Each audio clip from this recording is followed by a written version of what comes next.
That's better.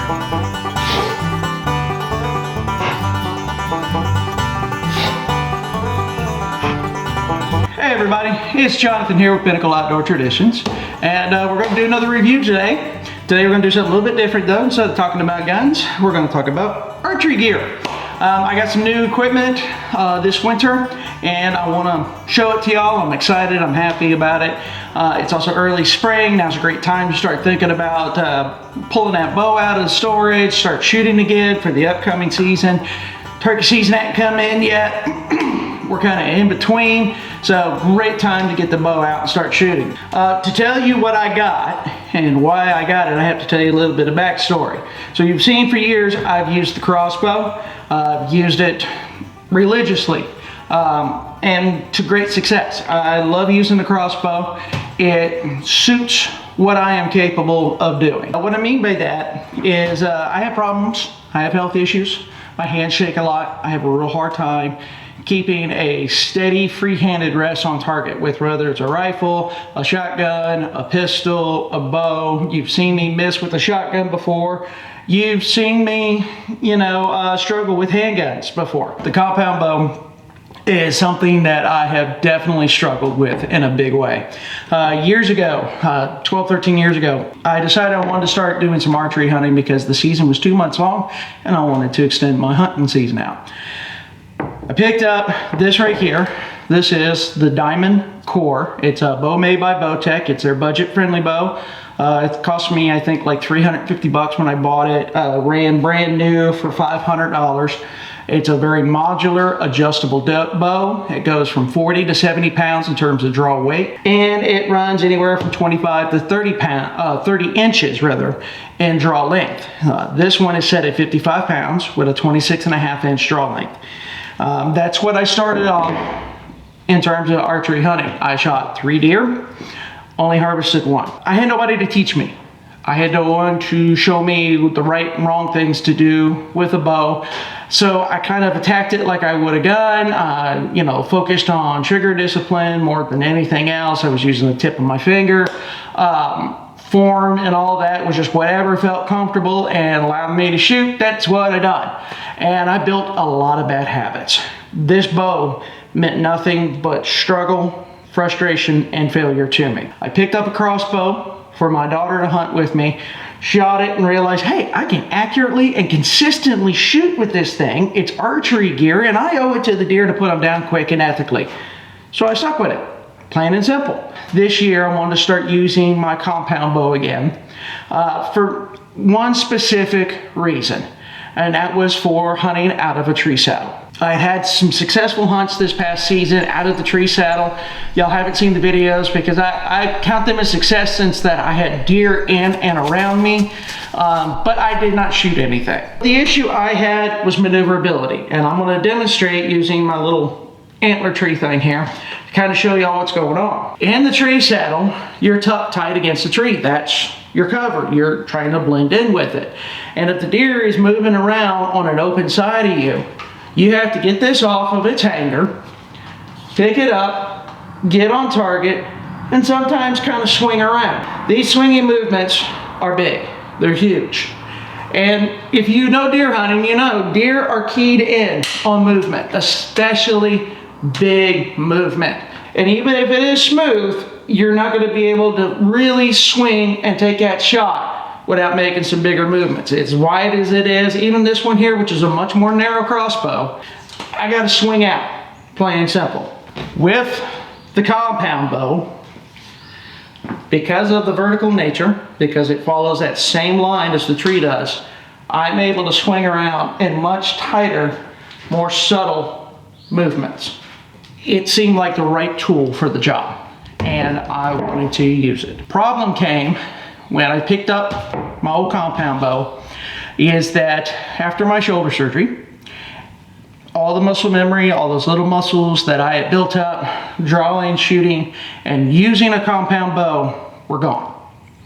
Everything felt rough, it felt foreign, it just did not feel right. It really messed with me. So I had to start from scratch. I had to start from spot number 1 on the dial there. I had to start from the beginning and relearn how to shoot a compound bow. So I have to learn.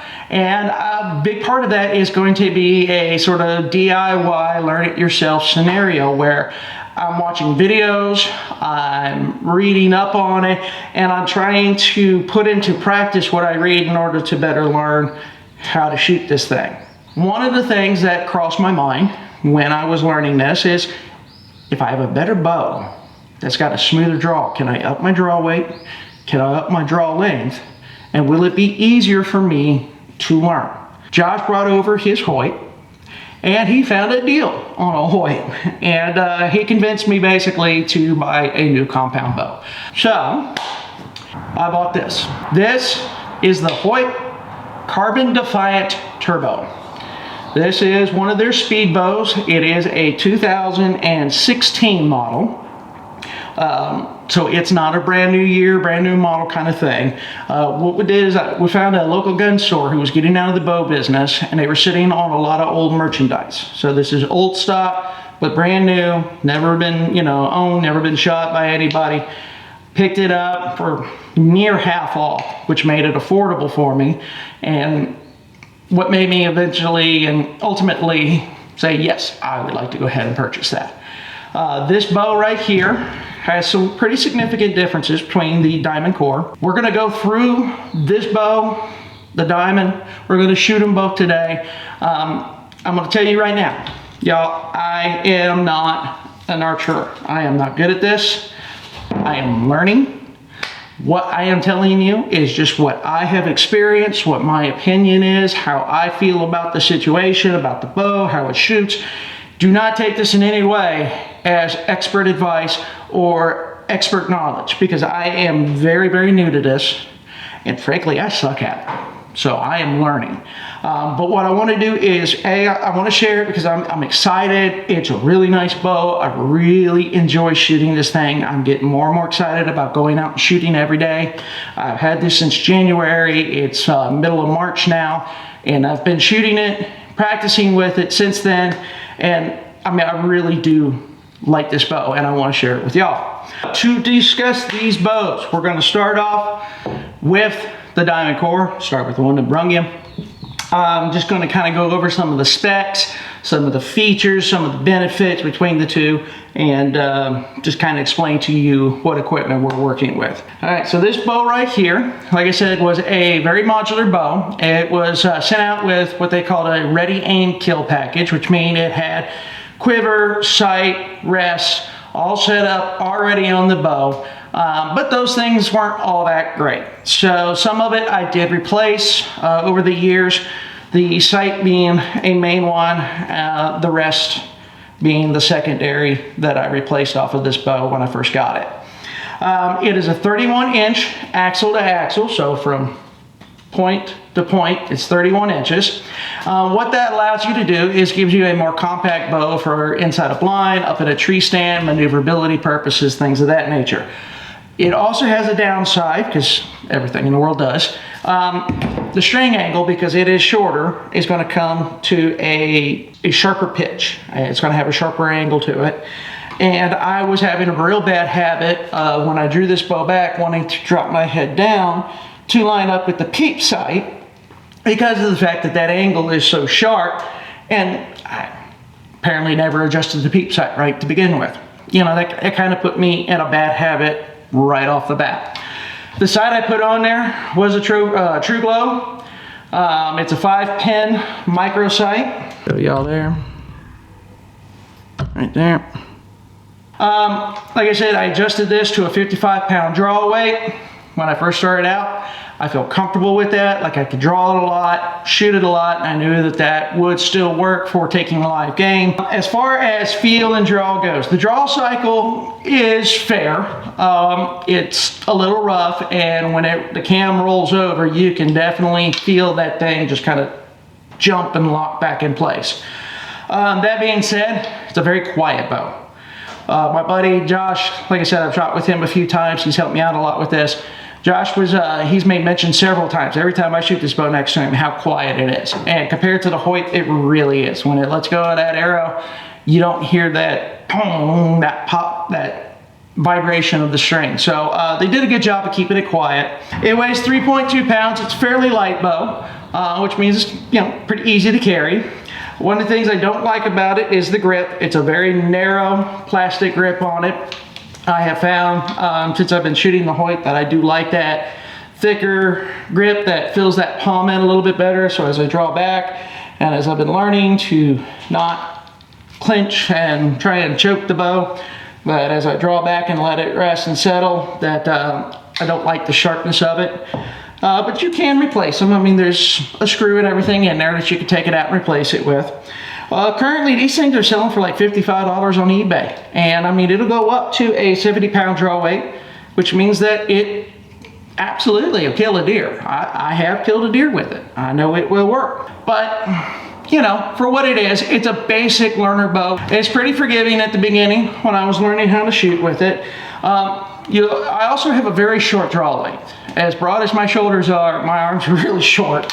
And so the ability to adjust that down to a shorter draw length with my shorter arms and a smaller bow, it made sense to me at the time. I liked it. I thought that this was going to work. It would fit me a little bit better. And I will say it does. I mean, it feels like it's the right size for me.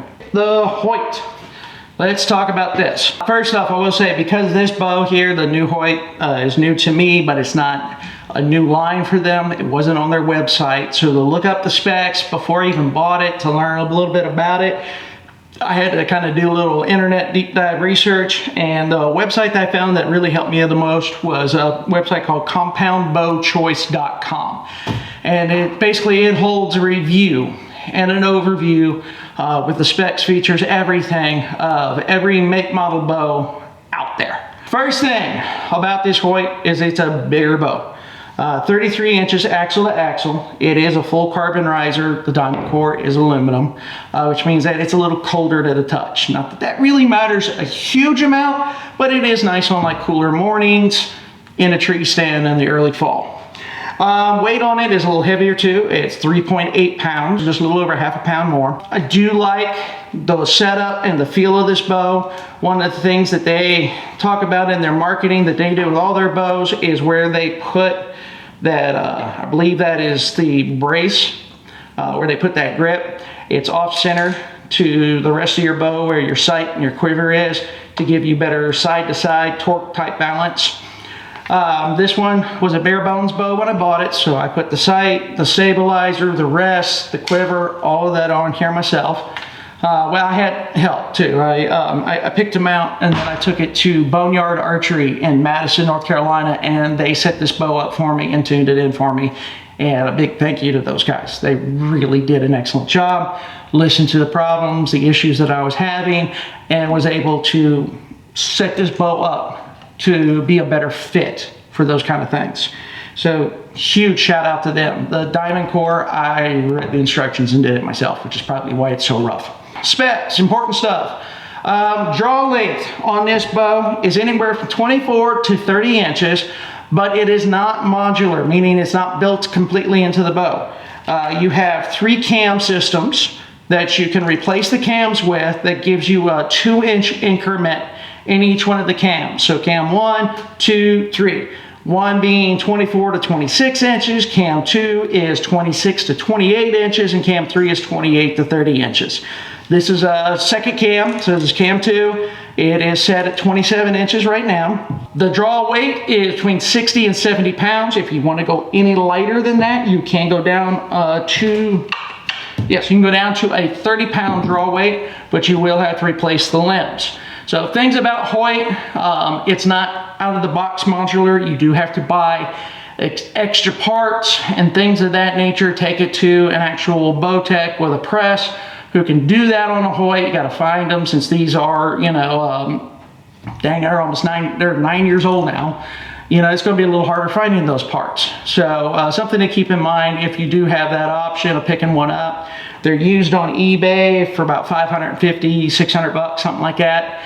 So, you could pick a used one up, but, make sure you know what you're getting and that it's going to fall within your settings, because you cannot fully adjust from 24 to 30 inches, from 30 pounds to 70 pounds with the bow as it sets. You do have to replace cams and limbs in order to do that. Other things that I like about this. One of the big things that actually I love about this, and in the review it even suggested it for people with a shorter draw length, with less than a 29-inch long draw length, which, hey, that's me, is the fact that the string angle is less steep because of the way they designed their dual cam system. So when you draw that bow back, already at 33 inches, it's longer, so that sharp pitch that the core has opens up. But because of the cams and the way they designed it, it actually will give you the feel of opening even wider and having a longer axle-to-axle length. So at 33 inches, it feels like 36 and a half. And what it does is that straightens that arrow out, or that string out rather, straightens the string out, puts the peep closer, it's more squared and centered to the eye so that you can see through the peep sight and see the sight housing a lot easier. It's been huge in terms of me breaking the habit of wanting to dip my head down to the peep. I can draw it back, I can anchor it with the kisser button in the corner of my mouth, I anchor the string easily on my nose and be able to sit, line up, and feel comfortable with it. I got short arms, I got a stubby little nose. These are things that are my problems. And I found a bow that addressed it, and I like it. And that, to me, that is very comfortable. Just a wonderful feature that works for me. Stuff that I added to it. One is the stabilizer. This I love. I've been asking people for years, why do these Target bows have these like 3-foot long stabilizers? Why do I see, you know, the TV guys with these big long stabilizers? What's the point of it? What are you doing with this? And I got every answer from it does nothing, to it keeps the vibrations down, to it looks fancy, everything. I mean, I never could get a straight answer. And I'm like, but you know, your stock hunting bow, like this guy right here, he's just got this little rubber doohickey on the end of it. What's the point? Well, my theory, my thought was that with that longer length on here, that as you draw it back, you're pulling on that bow and it's wanting to pull the bow up. Adding weight and length onto the end is going to balance and kind of counteract that, pull that draw, and keep you steady and on target. That's what this does. It actually works out really well. This particular stabilizer is made by Fuse Archery. So this is the package it came with. This is the Fuse Carbon Torch FX. It is I believe it's an 8-inch stabilizer, and it comes with 3 1-ounce weights. That's what these black parts are here on the end of the stabilizer. You add these weights to counteract that draw in order to keep you steady, to balance everything out. It's all about balance with archery. At first I started with 2, ended up adding the 3rd one back on, and just holding the bow, it's heavy. I mean, it wants to pull down, it strains the muscles. But at a full draw, it really helps out a lot. I had put the 3rd one on there because as I was drawing and holding the bow back, I could see my pins floating up. Put that on, and it just rocked me right back down and kept me solid. So I like it. It worked for me. In terms of the sight, IQ bow sight. This is the IQ Ultralight 3-pin. I went with a fairly small diameter pin, and right now it's set at 20, 30, and 40. I may adjust and drop the 40 down to 50. I haven't decided yet. Has your bubble there, but one of the nice things about IQ, if you look, you'll see, it's got that light green light right there, that as I turn it, and as I'm kind of torquing and twisting the bow in my hand, that green light will light up and tell me whether it's straight or not. It's another feature to help make sure that your peep, your sights, and everything is aligned straight and on target, and I like that. It worked for me. I was curious about it. I tried it out. I really do like it. The company, Boneyard Archery, put a larger aperture peep sight in because they listened to me about my old eyes, so that it surrounds the sight housing, lets in enough light. It's not focused, but it's enough that I can see it in the foreground around the sight housing. I can see the bubble at the bottom. I can see the retina lock at the top, and I like it. Next thing we put on there was the quiver. That is Hoyt's quiver. It's the Carbon Solo 6 arrow quiver. I like having it on there. I actually keep it on there while I shoot. Sometimes I'll take it off just so I can practice with and without it. But being that I'm a crappy archer, and sometimes in archery you make a bad shot and you spine shoot a deer, something of that nature, and you need a quick follow-up, I wanted my arrows on the quiver, on the bow, ready for me to just pull one off, draw, and shoot. So I went with it. Last thing is the rest. Both of the bows have the same rest. It's a QAD Ultra Rest. You push that button right there to lock it up. As you draw the bow back, it puts tension on there. It's timed out for the draw, and it drops as the arrow flies away, meaning that the fletching doesn't hit the arrow itself, or the rest itself. Both of them have the QAD Ultra Rest. I really like them. This is the HDX, which is their newest model. I didn't spend the extra 20 bucks for camo, I just went with black. It's been a good rest. I like the fact that it captures the arrow and it's easy to lock it in place once you're in the stands. And then if you need to, you know, draw and shoot, you can. If you need to get the arrow out, you just flick that little button like I just showed you, it drops down and you pull the arrow off. Simple, easy peasy. The bow is a little bit louder, like I said, than the diamond. It's also heavier draw weight, which means that, you know, I'm having to put more force and more muscle into it. I'm trying to learn this, I'm trying to build these muscles up, so the heavier draw weight worked for me. One of the negatives about the Hoyt over the diamond, when you draw that bow back and you hit that back wall, it's a very short area of let off in terms of like where that back wall is, where that let off is, if I'm describing it correctly. But basically when you draw it back and you're holding it back, it doesn't have much forgiveness. And any sort of release of tension is going to make that bow want to jerk forward. And that's been a problem for me as I've been learning and shooting this bow, is, you know, I draw it back, I'm holding it on target, and I'm trying to calm myself down so I can focus on my pins and on my form, and it'll jump. And it kind of messes with me mentally. That being said, drawing this bow back, the fact that I can draw back such a heavier weight because it is just so smooth and consistent all the way through that draw. And even when it rolls over into the valley, it's just that consistency of pressure that allows me to be able to smoothly and slowly draw it back versus thunk. When I get with the core, I like it. I really do. I love shooting this bow, learning this bow, and hopefully by this September, it's going to be second nature to me.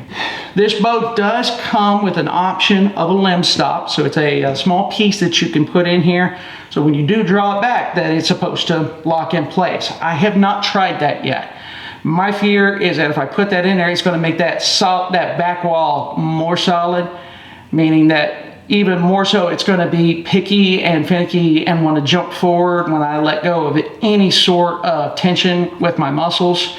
And that's kind of going to defeat the purpose and make me struggle more, is my theory. We may try it out later and I find out I'm wrong. Like I said, a lot of what I've been doing here recently with this bow is been practicing and getting myself out of that comfort zone, so situation might happen. So it is a speed bow by Hoyt. It is a turbo. It is supposed to get the 350 feet per second. Of course, you're not going to get that unless you got it cranked all the way to 70 pounds and super light arrows and all kinds of other craziness in order to achieve that. That is optimal best performance, but it is faster. End of the day, it's still faster than the diamond. The diamond at its max would only get 315. So that's about a 35 feet per second difference. May not be huge in terms of whether it's going to ethically take game. I just like it. I like the fact that it's faster, it shoots a little flatter, and it's going to get that arrow there quicker, meaning the deer can't duck as much. So that's kind of the rundown. Those are the things that matter to me. There's a lot of other specs I'm sure you can look up. Compoundbowchoice.com is where I got my information from. Check it out. If you're looking at maybe like a used Hoyt Carbon Defiant Turbo, you're more than welcome to go check out their website too. I think it's a great source of information. But at this stage, I think that's everything to share. I probably talked too much, so we're going to get out and we're going to shoot. And we're going to shoot both these bows at 20 and 30 yards and show y'all the difference. All right, guys, we're out on the range.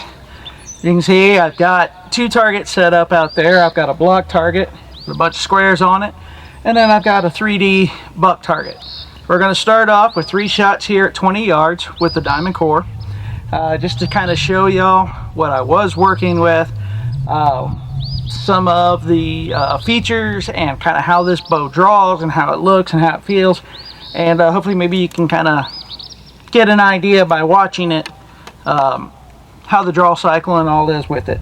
It's pretty accurate for 20 yards and 30 yards. I haven't tried recently shooting it out past that. At this stage, I'm just trying to get consistent and accurate at 30 with it. Then I'll start moving it out to 40, 50 yards even. The idea being, if I can shoot at 40 and 50 yards accurately and consistently, 20 and 30 is going to feel like a breeze. And that's the imposed range that I'm giving myself on a deer. We're going to start by shooting at the block target. We're going to be aiming for the black squares inside next to the white squares.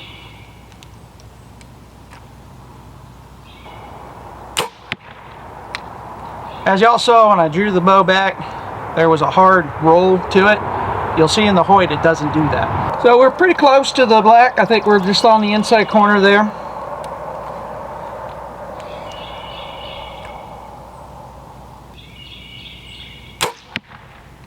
Kind of rushed that one. I've also noticed when it comes to lining up the corner of my mouth and the bridge of my nose, which is what I was taught to use as an anchor point, and I do like that. With that string angle, I can definitely feel the difference. I'm moving my head more as I go to shoot it, trying to get into the sight housing, trying to get in line, get the movement and all that right, just kind of getting the motions right. It's a bit more difficult with this bow than it is with the Hoyt.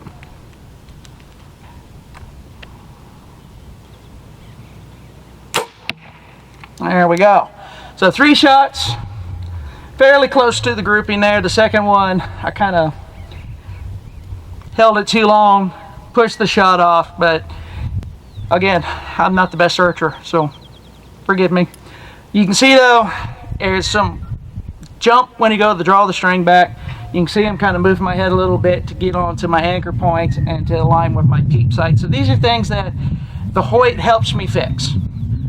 Overall, it still shoots. I could take this bow and go shoot a deer with it right now if I wanted to.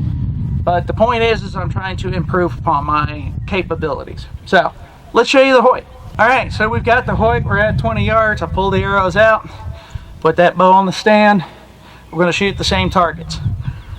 First thing you're going to see is that the Hoyt's going to be more muscle, more force to pull back. It's a heavier draw weight, of course it is. You'll probably also notice that it's going to shoot faster. It's a heavier draw weight and it's a turbo bow, so of course it is. But you also notice that as I draw the bow back, you might see me struggle a little bit more. You might see me put more muscle, more force into it. But you also see it's going to be a lot smoother. As it goes through the valley and hits that wall, hits that rollover point, it's not going to pop. It's not going to clunk. It's going to be a smooth rollover into its let-off position.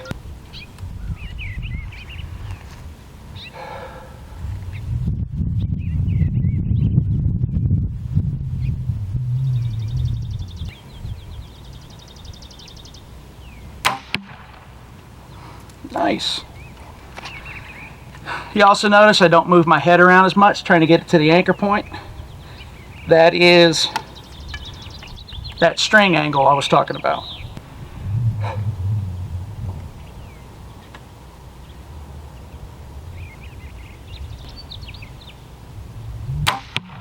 Ooh, pulled that shot.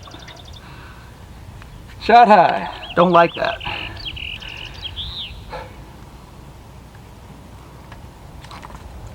There's that string jump I was talking about.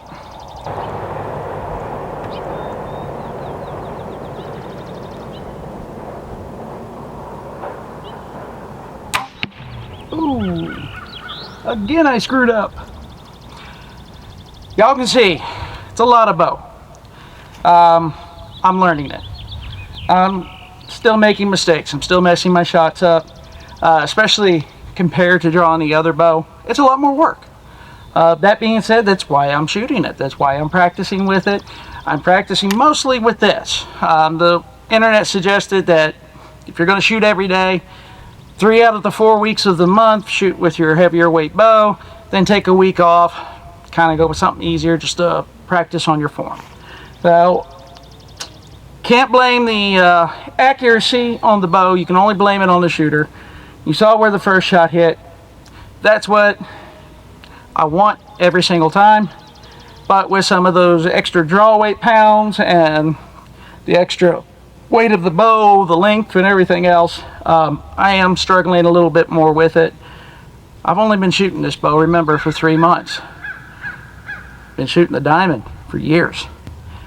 I still like shooting this better. It is still smoother and it still feels better balanced to me. All right. We backed up to 30 yards. We've got the diamond again. We're going to shoot this one again. This time we're going to shoot all 3 shots at the buck target to look at grouping and consistency. You can see that I've still got some work to do in terms of accuracy with the Hoyt, but if you can also notice on that first shot, it was more accurate than the first shot with the core. So the Hoyt is capable of accuracy. The shooter has to learn.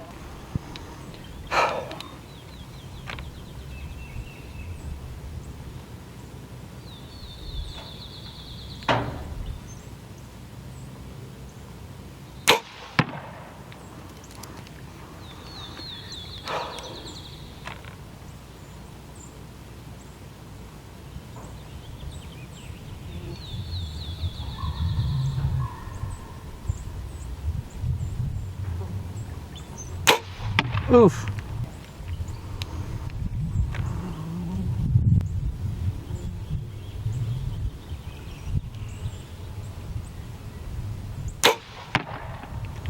All right. That last shot actually felt good until I seen where it hit. Kind of shows you what kind of grouping I can do with the core. It is a lighter draw weight bow. It is a shorter draw length. Let's look at the Hoyt. All right. So at this stage, we've shot 9 arrows. 6 through the diamond, 3 through the Hoyt. We're going to do the same thing with the Hoyt that we did with the diamond. We're going to shoot at the 3D target. 3 shots. I think I might try and do something fancy with the camera on the last shot.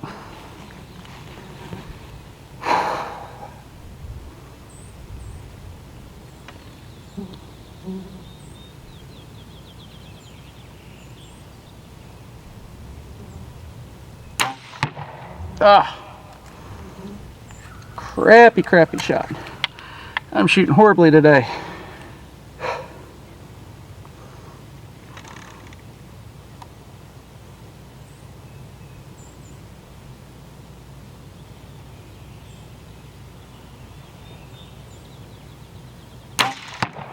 That's better.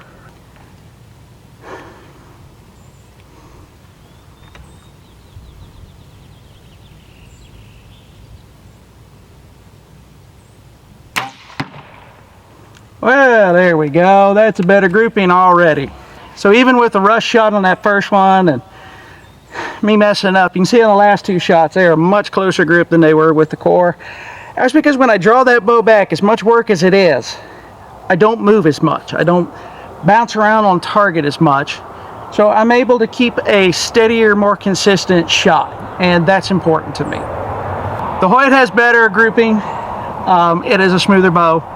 I do enjoy shooting it more. It feels more comfortable. I'm still debating on whether I'm going to shorten that draw length up anymore, as it does feel like I'm stretched out a bit more with it, which is, I think, part of the fatigue issues that I'm having. But again, that's on me. I kind of wanted to have that longer draw length. I still haven't fully decided. I may try it and just see how it works. We're going to do one more shot. I'm going to set the camera up over the shoulder so you can see the arrow fly down the field, especially since I threw that first shot off. So we're going to make up for that. And y'all can kind of see how the bow rests in the hand, how the release looks and everything else. Get an idea on, you know, just how it looks when it goes off. All right, so last shot for the day. I'm going to do one with the diamond and one with the Hoyt here at 30 yards. Set up down there. It's just a 3D target right over my shoulder. It's clean, no arrows in it. The idea is I'm going to give you sort of an over-the-shoulder view. So you can see the draw cycle, you can see the bow's vibrations, you can see the arrow flight. You'll notice with the diamond is definitely a slower bow. The flight is a little more lofty. But just kind of give you my perspective point of view of the shooting process. First shot is with the diamond core.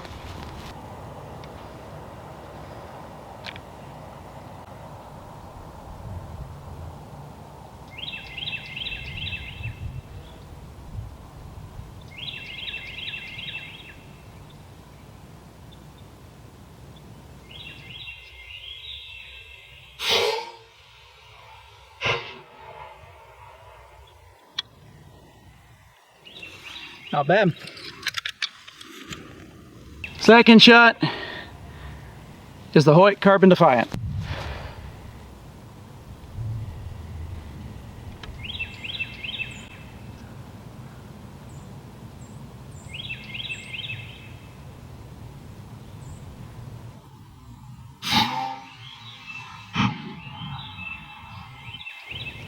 Sweet.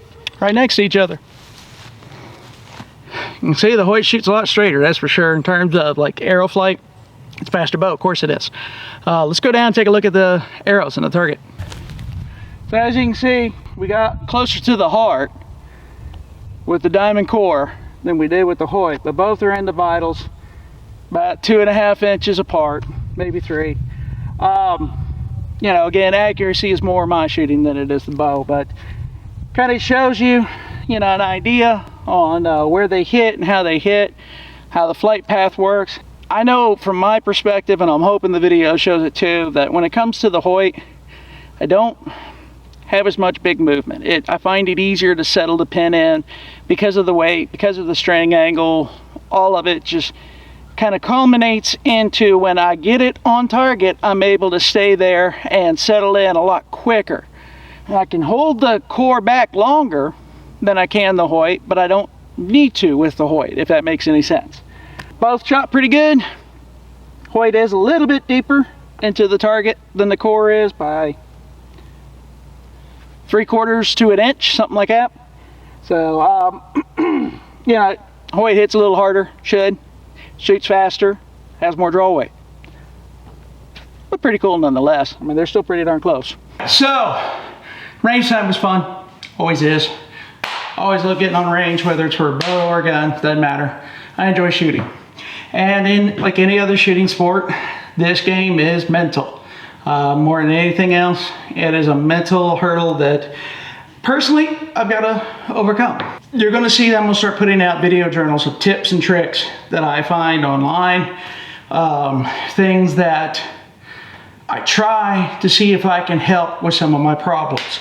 And I know that there's quite a few. You saw there today that, well, I had fun shooting and everything hit in pretty much in the vital zone. I had a few errant shots here and there, outside the lungs, under the belly, which none of are what I'm looking for, what I'm trying to achieve, and none can be blamed on the bow. It's all me. And that's why I've been practicing every day. That's why I've been starting to film myself, to watch my technique, watch what I'm doing, and learn from it. That being said, as far as the equipment goes, which is what we're trying to focus on in this video, I do shoot this guy better. I can hold it back longer, and you know, I can hold it on target better. It's a bow that I've shot for years, so it feels natural in my hands because it's what I learned on. I've never shot anything other than this bow until I came time to buy the Hoyt. This was the only bow I ever shot, the only thing I ever knew. So yes, I'm more comfortable with it, which builds my confidence up with it. But as you can also see, I still make some bad shots even with this thing. Also notice, every time I drew that bow back, I'm bobbing and weaving, trying to get my head and my anchor points locked in place. This is a lot more bow. It's heavier, the draw weight's heavier, the draw length is longer, it shoots faster. It is a more powerful precision tool, and I want to be able to shoot it consistently. One of the biggest things I love about this bow and why I'm putting in the work, even though honestly it makes me struggle a little bit more than it does the Diamond, is because it feels so daggum good in my hand. I draw the bow back, I pull the string to my face, I anchor right away completely. It feels good in the palm of my hand where it presses against the swell of my palm. It lines up with me correctly. It feels great. So, you know, maybe I should adjust some stuff as a learning curve. We'll explore that later on down the road. But in the end, I'm going to put in the work. I'm going to build the muscle up. I'm going to build the routine up to where I am able to shoot this thing consistently and accurately. And what I'm trying to accomplish is to consistently make an 1 to 2 inch group at 30 yards with it. Honestly, I'd rather do that at 40. Make an 1 to 2 inch group at 40, making it easier at 30 and 20. I've got a lot of work to do. I will be putting out more videos for it, and y'all will be able to kind of follow along. You've seen me shoot today. If you've got any tips or tricks, please pass them along my way. Just keep in mind that when it comes to archery, I'm very new. So anything that you might suggest, kind of put it in layman's terms for me, because all the technical specs, you know, like the riser distance and heights and things of that nature, I don't understand. I'm still a little flummoxed and overwhelmed by all that. So keep it simple, you know. I have been doing some stuff, and I will show you that in later videos, where I've been doing some blind shooting, working on the target panic. That's another reason why I've been shooting the core, because it's a great tool for me to be able to focus more on my form. Since the bow itself is not as much work to draw back and is not as much work to shoot, I can focus more on my form, be a little bit more confident that I can hold the bow back and get myself settled in and things of that nature. But I can't stop on this. I've still got muscle to build up. I've been trying to work out more, work those muscles that are specifically for drawing and holding a bow back, focusing on the back and on the shoulder and all that fun stuff too. So guys, you know, I'm not a great archer. You saw in the video why I've been using a crossbow for many years. But I do want to get good at it. I really like it. I've been enjoying it, and I want to use this year. Overall, I really like the Hoyt. It does have its downsides, that little lunge forward. If you relax that at full draw in any way, shape, or form, I don't like that. That's one of the reasons why I may end up shortening the draw length, is just so I have a little bit more room and give. You know, I also can tell you it works me. It is a lot more bow. So all in all, 4 out of 5 stars for the Hoyt. I love it. I think it's awesome. I can't wait to use it this coming season in September. And you will be seeing me do so. That doesn't mean I'm not going to pick up the crossbow anymore. Situation's right, crossbow's going to come with me. But I will be trying to use the Hoyt a lot more. Stay tuned for more stuff coming up on this channel. We're going to start doing more archery shooting. We're going to start doing the video journal as I grow and learn with these things. Some point in time, hopefully here very soon, I'll be able to start getting out and fish some more. Oh yeah, turkey season starts in like 3 weeks. So yeah, we're going to be going after the old turkey lurkey, the old thunder chicken, whatever stupid name you want to call it. It's all fun. I get to shoot a gobbler in the head. That's what I'm trying to do. Don't worry, I'm not taking the bow with me. I'm not that crazy. Shotgun works just fine. So, we got all that stuff coming up. This is Jonathan with Pinnacle Outdoor Traditions, telling you whether in the woods or on the water, get outdoors and make some traditions of your own. Starting a new one, as y'all see here today. And don't forget, guys, the like and subscribe buttons. They're very, very important. Subscriptions are key to the longevity of this channel, meaning I need more subscribers. So hit the subscribe button, share it with your friends. We do some good stuff in terms of reviews. People, y'all really seem to like it. It get a lot of good views, but there's a lot of good hunting and fishing content on here too that I put my heart and soul into. I'm hoping y'all are enjoying it. You know, I do a lot of work with it, and I try and make it as entertaining, visually, audibly, all of it for you guys. I hope you like it, so please, if you do, share it. Spread the word. Let's get some more people in. Hit like, hit subscribe, hit the notification bell. and we'll see you on the next one. Oh, there you go. Yeah! Hey! That's a good sized fish. Holy crap! It's a huge brown. Oh my Lord! That may be my biggest brown trout I've ever caught. I was not expecting that. Oh my God! Wow! Holy shnikey! All right, I gotta get this one for y'all. Y'all gotta see this one. I have to let him go, unfortunately, because it's not season. All right, y'all. Real pretty brown trout. Real pretty.